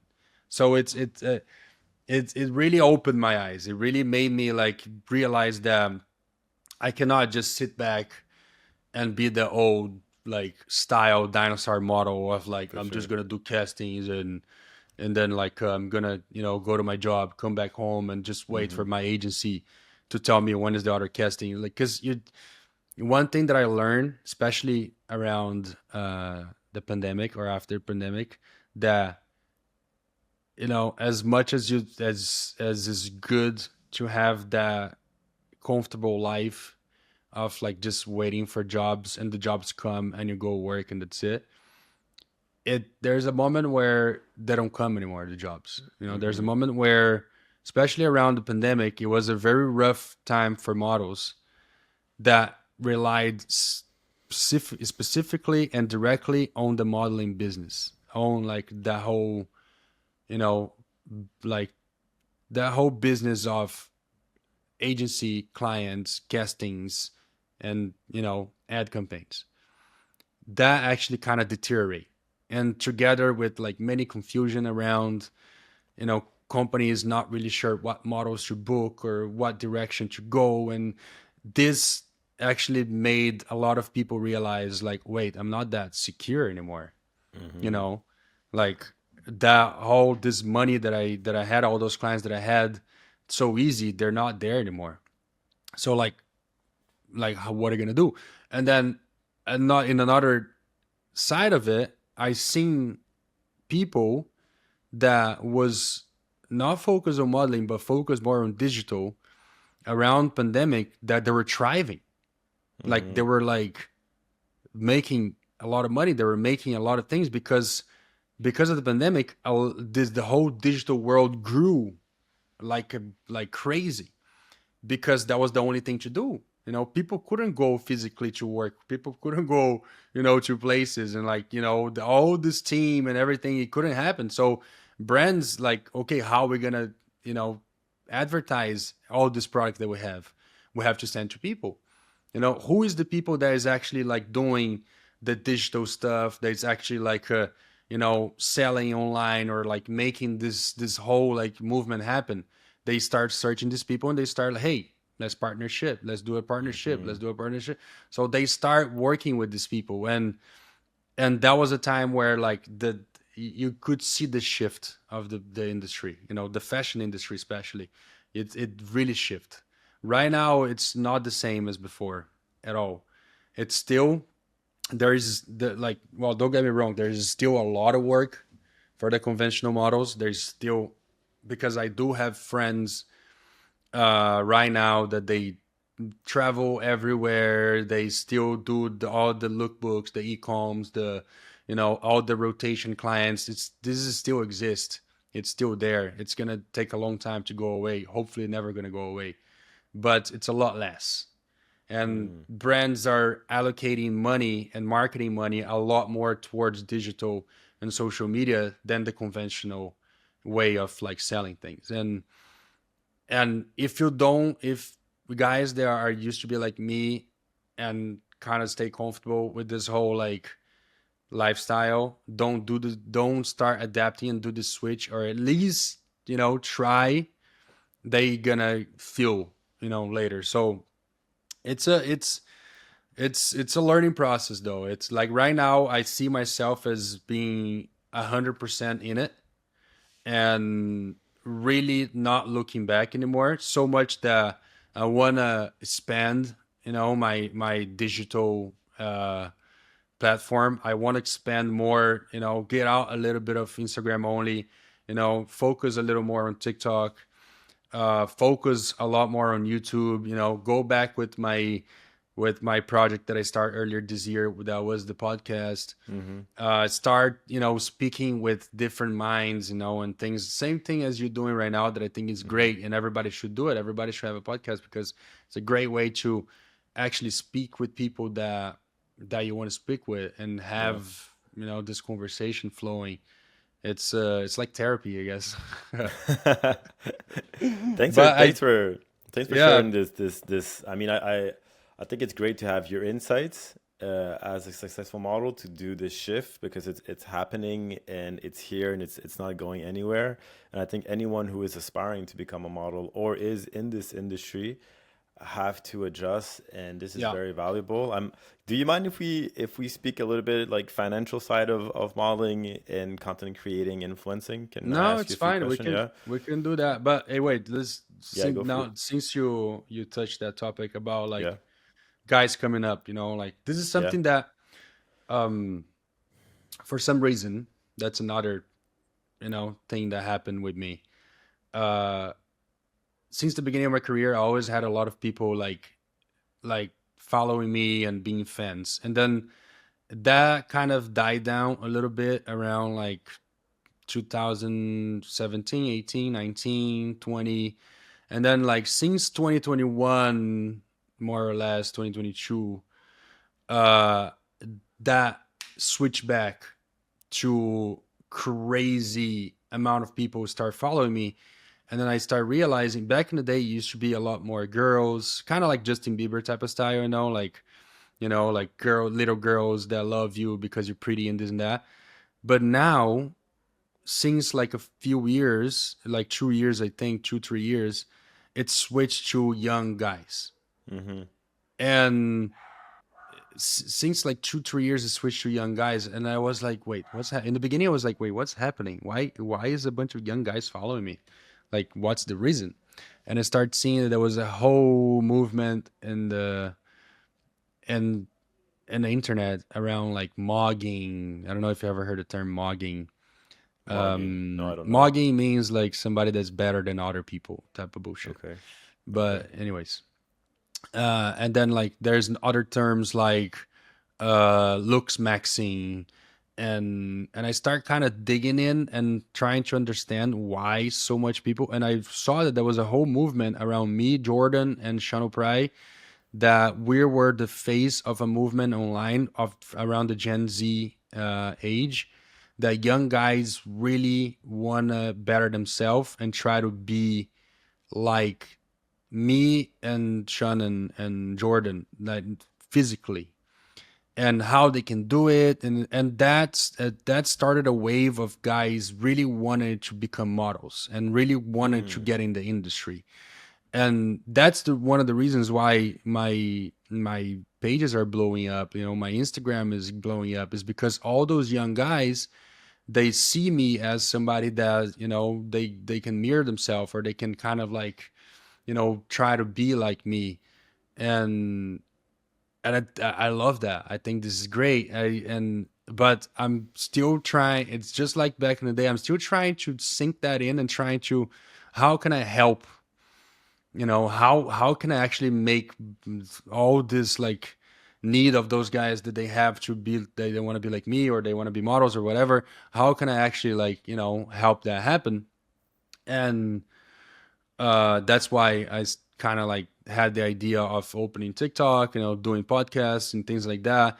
But I still, struggling with like how I'm gonna help. And I do receive emails. If you send me an email here, I do receive a lot of emails of fans and messages, of guys trying to like, how can I be a model? How can I start, and how? So I have a lot of this guys. And look, I'm working on something that, on a platform or something that I'm gonna be able to help. Um, maybe I don't know when, I don't know how, I don't know what it's gonna be, but I'm thinking about it. But until then, I think like modeling nowadays, if you want to start being a model, you have to rely on social media. Like nowadays, there's no way around it. You have to rely on social media. You have to start trying to build your platform with social media. But if you really want to be a model, uh, I encourage you to first, contact your local agency, modeling agency. Be aware that the agency is going to try to take money from you, just like they did it with me. This is the business. They don't really make a lot of money with bookings, So they try to scrap, money out of people any way possible. So they're gonna try to sell you a package. They're gonna try to make you do a books or stuff like that. Just try to not get screwed up so much. you know, if you go to an agency and they're interested on you, try to see if that interest is really genuine. And first of all, go to an agency that it's big or has good reviews or actually like work in the industry. Make sure that that's a real agency. If they ask you money to do a book, that's understandable because you do gonna have to hire a makeup artist and a photographer and an editor to make this happen. So you gonna have to pay for their service, but you're never gonna have to pay to get in an agency. This first, you're never gonna have to pay. They like if they want to sign you, you don't have to pay to get in. And if they really want to sign you, they never gonna ask you money. That's a first way to realize if they have interest in you or not. Another thing, go like look at me and look at other guys around the fashion industry and try to mirror yourself with them, but not mirror that you're gonna like mimic them, but you're gonna learn from what they're doing, so you can actually like create your own skill and your own personality, but at least like try to understand the ways of how the industry works. And I mean, like I say, just be yourself. Try to do it. Don't be mad if it doesn't work. Uh, and also, don't be mad if it doesn't work at first. Maybe it's gonna work after a year. If you really want to do it, go for it. There's only a few places in the world that you can actually build a modeling career. That is Paris, Milan, and that's it. To be honest, but London, you're not gonna build much things because it's very commercial. New York City is gonna eat you alive. I encourage you, if you want to be a model, don't go to New York and try it. Go to Europe and try it because that's where a lot of young artists are, a lot of young photographers are, a lot of opportunities for like editorials and things are. So this is the places that you're gonna have to do a lot of stuff for free. You're gonna have to do a lot of stuff that you're not gonna make a lot of money, but this is just building your book and building your persona, and there's that's it. Maybe we can leave it to a different time, a different conversation, to like really like how can I help guys to start. But you have to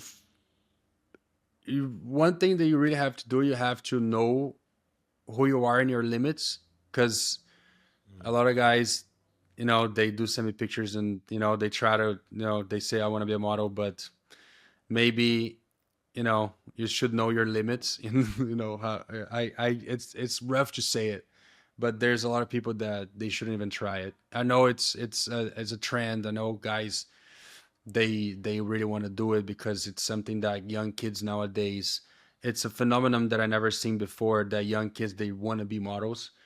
Back in my time, it was the opposite.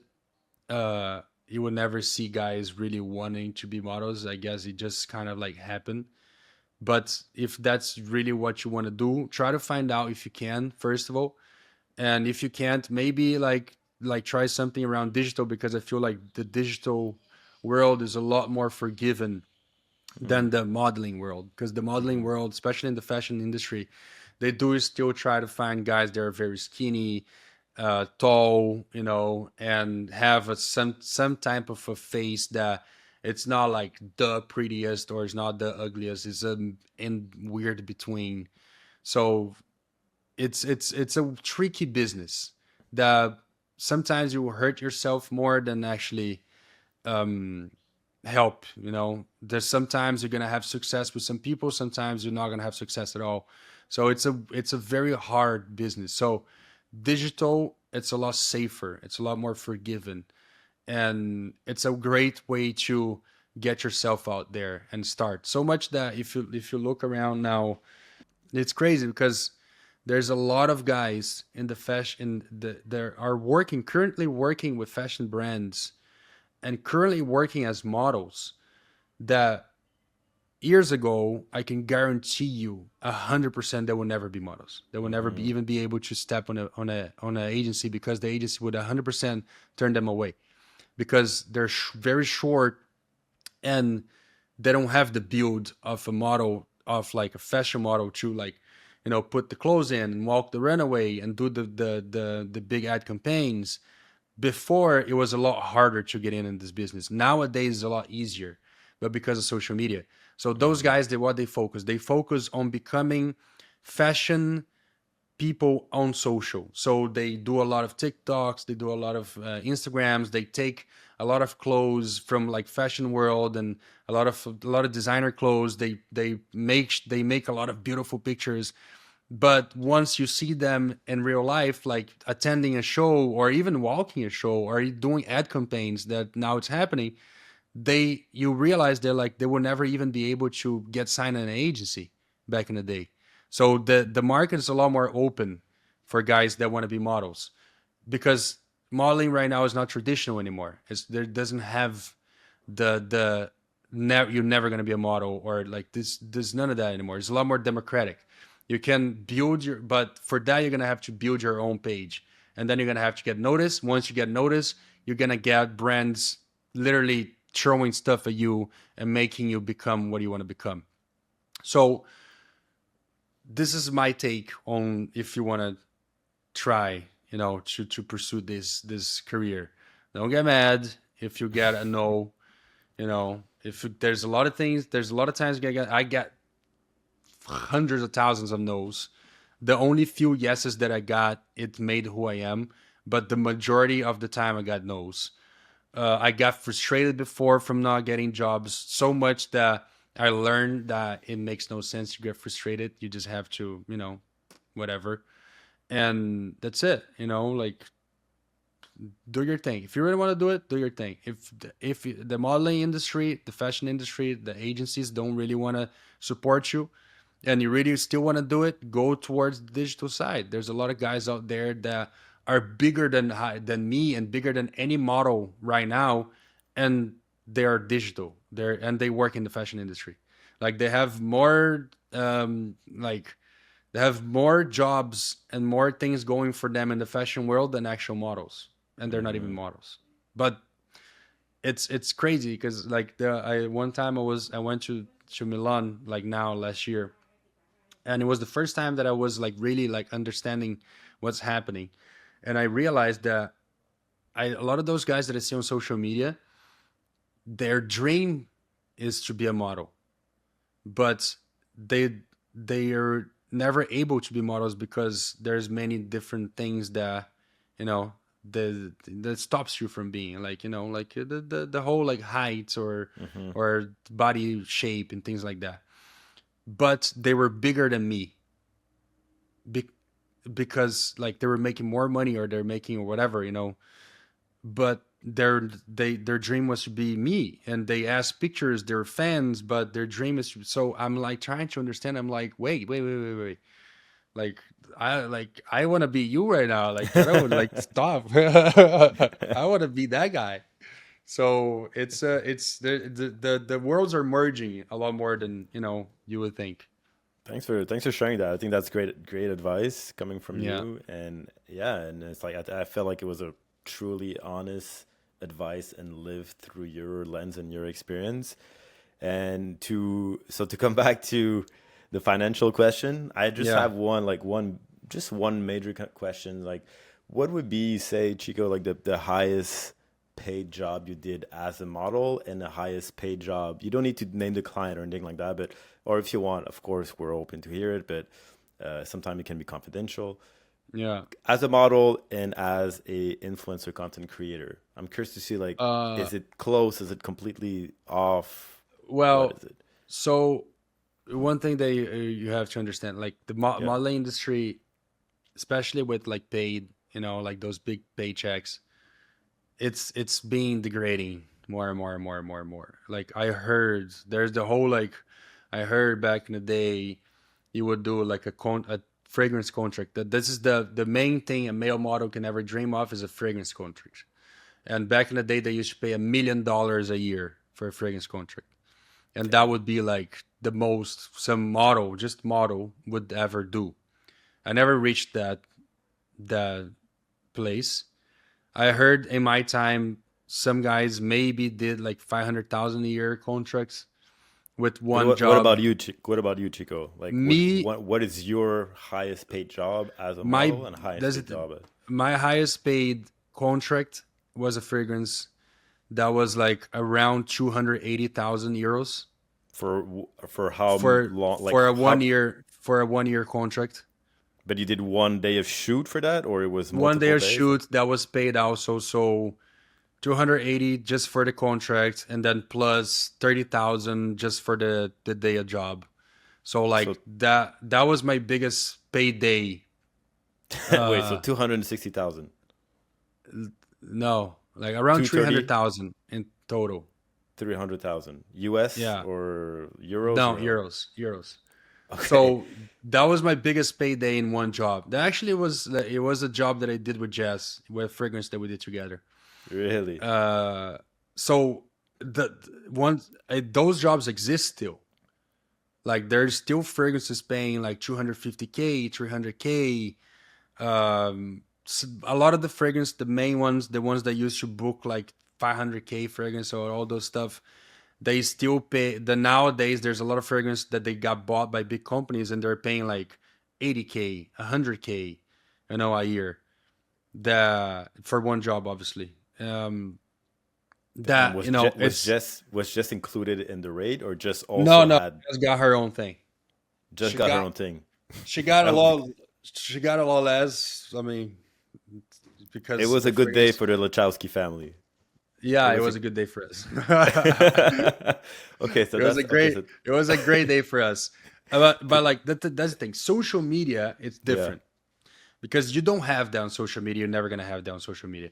You could, because on social media you have a lot more room to improve your image and your star, right? So you can like it's a lot. Social media is a world, is a wild west right now. Like it's not like modeling. You have a where a like you have an industry where agencies can't really charge more or less than other agencies, so we can keep the industry alive, right?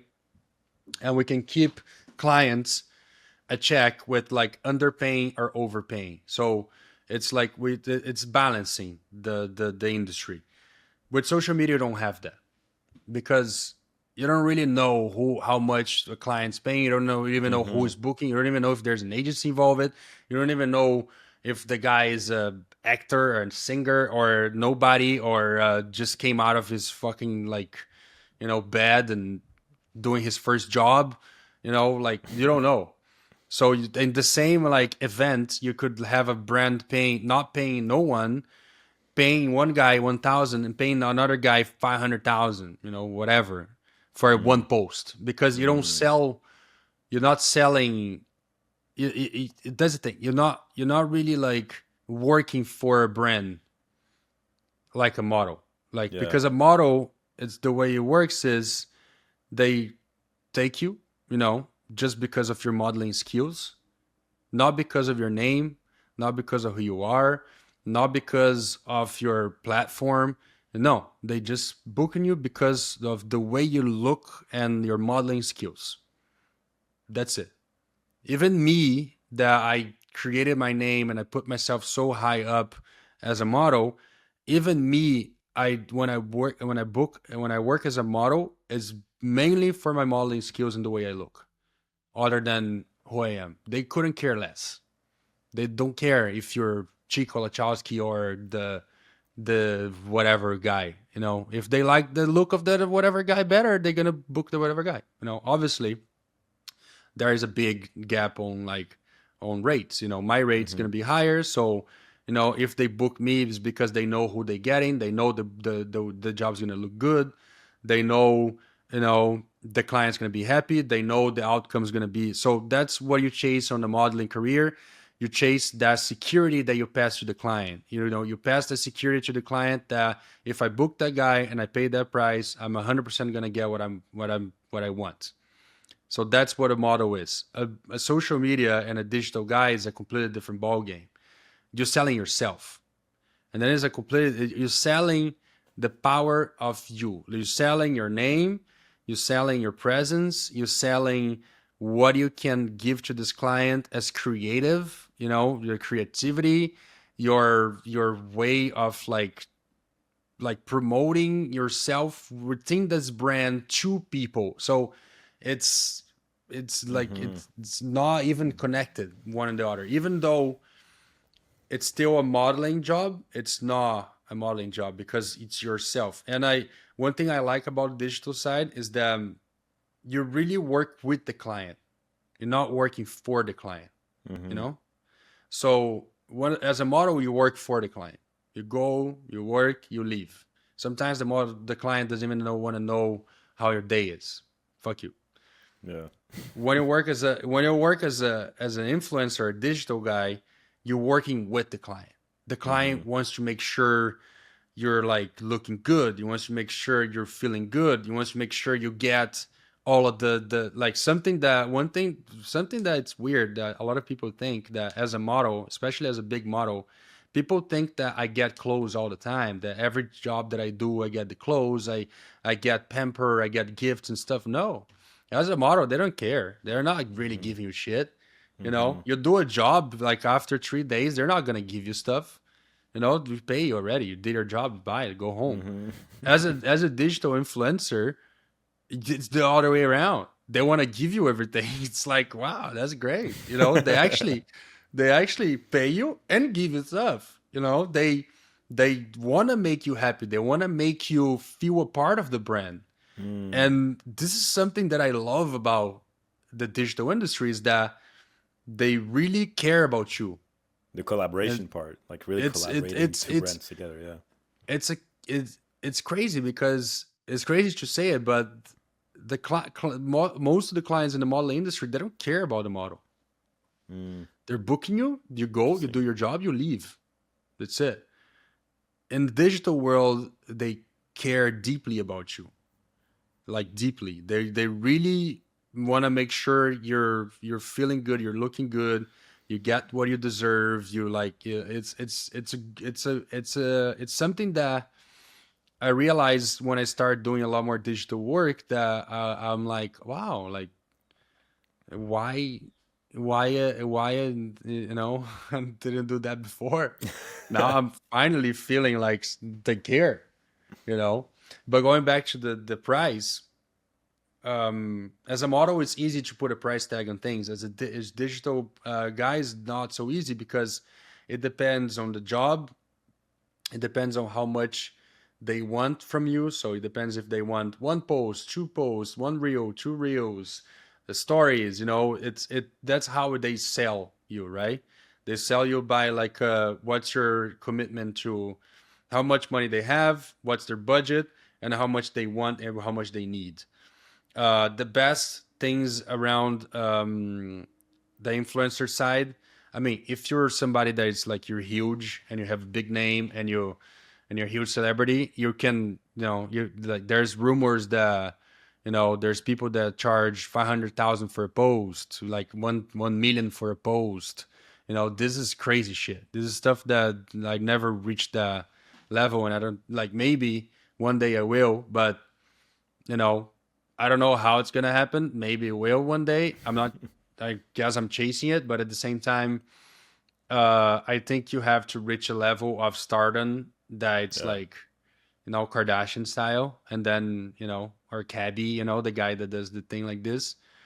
That it's not impossible. It's very doable, but it's gonna happen. It's just gonna happen. It's like even if you chase it, there's moments you might not happen. It might happen. So but as a normal job in the digital world, it's very much done with what's your platform, how many followers you have. With clients, some clients yes, some clients they don't care. What really you show in your page. What's your focus in your page? If it's like fashion or sports and things like that. So it's so many variables in the fashion industry around how much money you can make and how can you charge that. And it's the Wild West because you never know. Maybe some people are making a lot of money, maybe some people are not. You know, maybe like you get invited to something that you're making 5 times less than the other guy that knew how to negotiate better. So it is a tricky spot, you know, digital, but I think it's gonna get more regulated, not regulated, but it's gonna get a little more like of a blueprint more and more the past of the years. But now I think if I go, I don't know, I don't like, well, how much money I made the biggest payday because it's weird because I now I have like a contract with like a few brands around social media, but those Yeah. contracts are like 6 months or a year contract where That's fine. That's fine. I'm just involves like yeah, they meant involve like no, many but what posts. I'm explaining is because it's different, right? So Yeah. involve so for example, I have guaranteed with one brand for a year of work, so it's like one post a month, so 12 posts, like a guaranteed like 80,000 euros, you know. 80,000 euros, one post per Yeah, month. for because it's like a package deal, you know. I see. So but like for that same brand you can do one post for 20,000. So like but Okay. it's like many different types of I see. negotiations I see. where Okay. you don't It's know. still So it's there's some still very significant. It's still like yeah, there's yeah. some clients where like you can you can like go for broke, like, oh, pay me like 50K for one post, and sometimes they will say yes. Yeah. Some clients you think they have money, but then they come and be like, oh, we can only pay 5,000. It's like, and then it's like, really? And then Yeah. you come to a point where the majority of the clients they want to pay you like 1,000, 5,000, or like 10,000 max for a post. And then there's other clients that you can actually reach a level where you get paid a lot more. Yeah. And then where do you Yeah. balance I see. your job, right? Yeah. But well, the beauty of it all that nobody really knows. Yeah. So Yeah. and a lot more than the fashion industry, because one thing in the fashion industry that I've been a victim of it and my entire career is that because I put myself in such a huge pedestal with my name and my career, I had to say no for a lot of jobs that were paying well, but they were underpaying for who I was or Mm. what they wanted. And that was a decision that wasn't really made by me, because if it Mm-hmm. was made by me, I would not say no. I would always say yes. But there's a whole thing around modeling industry when you reach the point where the agencies want to control your image, Yeah. and they want to make sure that you're not doing this or that or this or that or that or that or that, and then Yeah. you end up like losing a lot of money in the process. Yeah. um One thing I understood about this around my career is that image is very important. Mm-hmm. You know, making sure you know what you work or who you work and what you worked is very important. But a lot of times they're full of shit, especially agency. A lot of the times it's not like that. Mm. And I have a client to this day that like pays me a good amount of money, like very good amount of money. But my agency said no, no, no, no, no. You're not doing it. You're not doing it. And it was one of those clients that I fought like big time to be like, there's nothing in this whole world that you're gonna convince me that this is not a job that I'm gonna do. And I went and did it, and I'm so glad that I did it because I they still pay me. I did this job in 2018. This job every year they pay me like 40,000 euros Per year for what? For the like the usage or for the usage. And ask me if I ever see those pictures in my life. I never see those pictures. what? What I'm are even you gonna say using it? I'm gonna say it was a shaving like job for Brown. You know Brown, the shaving Yeah, yeah, brand. yeah. I think they use it in Asia, like in like somewhere in the Philippines or whatever. Like if you're from Asia, you're probably seeing my face like shaving around. This is a job that my agency didn't want me to do. They Wow. said, no, you're not doing it because they could pay more and this and that. And this is going to hurt your image, you know, like clients, other clients not going to want to work with you. It was like, where are the other clients? Yeah. I don't know. Wow. Show me an option. Show me the other clients trying to pay more, you know, Yeah. because right now you're literally saying like the job was like, I think it was like 85,000, like And the first it time. was not enough, or Because it was a 40,000 usage plus like 30,000 job plus this and that, you know, like day yeah. rates and stuff. And they were saying like, no, like, you know, you like, we're going to say no because it's like, you know, it's going to hurt your image. It's like, fuck my image. It's brown. That's Like, great. it's Yeah. like it's a shaving. I like show me my history of modeling from like the moment I started in 2018 that I did one shaving job. Yeah. There was no shaving job in sight. So like now, like out of the sudden, a shaving job is gonna hurt my image for other clients, like Yeah. skincare clients. Like stop with that, man. Yeah. Really? And Wow. this job, it's so good because they still pay. They still pay me. I can't believe it, man. They 7, 8 like years, 40. it's still paying me, dude. Like it's a usage that's never gonna end. And if they want to redo it, I'll be glad. I'm going to Germany right now to redo the campaign. Hey, Brown, no, I have more beard now. Back in the day, they had a lot of beard. We can redo it. We can do better this time. We can even put in social media. We can do some posting, you know, There you collab. go. There you go. That's you know. So like going back to my point, yeah, image is important, but most of the time it's bullshit. Most of the time it's just like It's a hype. agencies telling you something that's not true, that's not real. That you Yeah. know, it Yeah. and like you do have to always, if you wanna make sure it. But obviously, this is only gonna come to a point when you know make yourself like an image. You know, Yeah. you have Yeah. to make an image to preserve this image. For sure. You know, like, Yeah. but if you don't have an image, just work. Yeah. Because the moment you have an image and they start saying no to clients, just be aware. You know, Yeah. most of it is bullshit. Just don't just go, just work. Most of it you don't even no, you're not even gonna see it.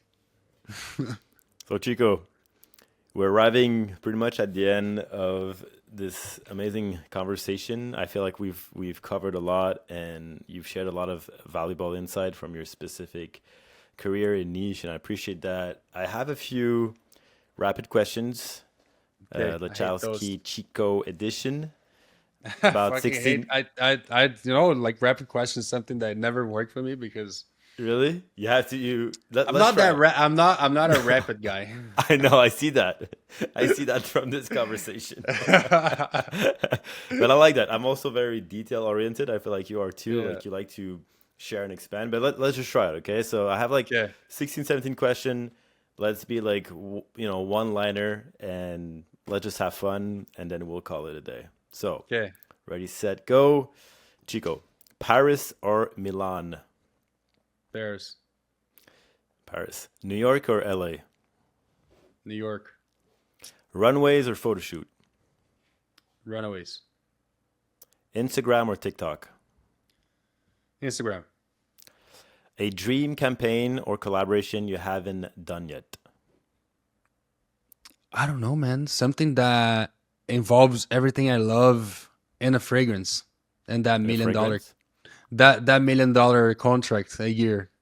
Okay, $1 million contract. You definitely have the $1 million smile, so I hope that you will get that. All right. One mantra or philosophy that keeps you grounded.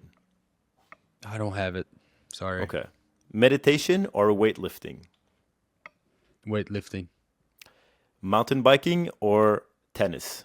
No, stop it. Tennis now, obviously, Tennis? because it's always been my sport. But mountain biking is my type of meditation. Okay. Biggest lesson you wish to pass down to your kids? Stay true to yourself, be yourself, and never change. Any current obsessions? Oh, I mean, coffee always been. Coffee? Okay. uh, Espresso or cappuccino? Cappuccino with an extra shot. With an extra shot. Favorite Yeah, workout or way to stay active currently? tennis. What's your go-to comfort zone?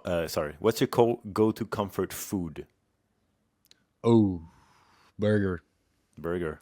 Favorite way to disconnect and recharge? Um, Cycling. Cycling. What's Yeah. one item you always travel with?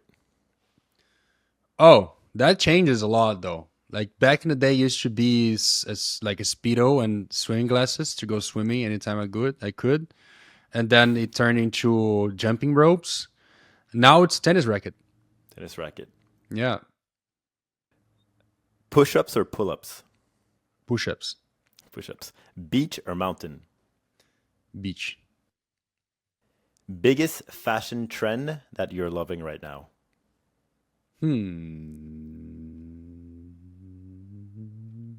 Let me think, because there's so many. I Rapid mean, the question. fashion trends around tennis. So I seen a racket from Supreme. It was great. Loved it. The Yonex. I won one. Sunglasses or watches? I watches. Okay, last one. If you had one word to describe your journey so far, what would that be? One word. Yeah, I know it's a hard one, but I mean, be yourself is true, beautiful. That's it, but two Chico. words, I guess. That works. That's it, Chico. Richer Man, for be yourself. yeah, I mean, from the conversation I had, I think it makes a lot of sense Yeah. to be true to yourself and authentic. Guys, this was a podcast with my dear friend Chico. I mean, it was very, very inspiring. I learned a lot from you, Chico, and I, I think you gave a lot of valuable insight, especially for speaking about modeling content and everyone that wants to get in this industry and all the in between. I'm very also proud of you, like leaving the good for the great and taking those leap of faith, which changed your life, also inspired many, and now you have your family, and your family can you can support them. And I'm very excited to keep on following your journey and to see what's next. Before we call it a day, can you just share maybe where we can find you and which platform if people would like to follow your journey? Sure. I mean, you can find me in Instagram. Wait, let me see what's my handle. I always forget. So swear to God, I never know if it's Lachowski Chico or Chico Lachowski. Okay. It's Chico underline Lachowski. Okay. And my TikTok, I have no idea. Wait a second, guys. Okay. I'm getting there. Huh? Oh, my TikTok is Chico Lachowski 13. And Yo Chico podcast coming back live. I Yes. promise. I Yes. promise. Fingers crossed. It's happening. And I'm actually going to share something that I'm been working with, especially with related with guys trying to become models. I'm working with a friend so we can finally open some type of agency where, like, maybe a model agency where we can give the like at least a few pointers so guys can subscribe, can come in, send their digitals, send like how they look like, try to like come in the agency as a model. We're gonna start looking at people that really have a chance and placing them in agencies around the world. And for people that we see that agencies for modeling is not really a way, we can try to like guide them towards a different way to turning Mm, like coming to become a model, just like what I say in the podcast. So yeah. we're coming up with this agency. I don't know when it's gonna be yet. There's a lot of like moving pieces to make this happen because Yeah. it's not something I can just like, hey, send me your emails. I'm gonna help you. I'm gonna need help. I'm gonna be personally involved because like I said, you have to do everything yourself. You have to make sure that things are 100% the way you think it should be. And so if you guys don't be scared, I'm going to be looking at it. If I get overwhelmed the emails, that probably I will hope, I guess if you really want to know anything about my experience as a model and like how can I help you to become a model, and if I could, I'm going to try to help, and that's going to be my channel, and that's going to be the way I'm going to try to do it, by creating a professional agency that I can actually create real impact on people's life. And maybe, I can create some top models. That's amazing. Yeah. I think that's great, man. That's the first time I'm talking about this then, by the way. That's great. I think it's great. I mean, you have so much.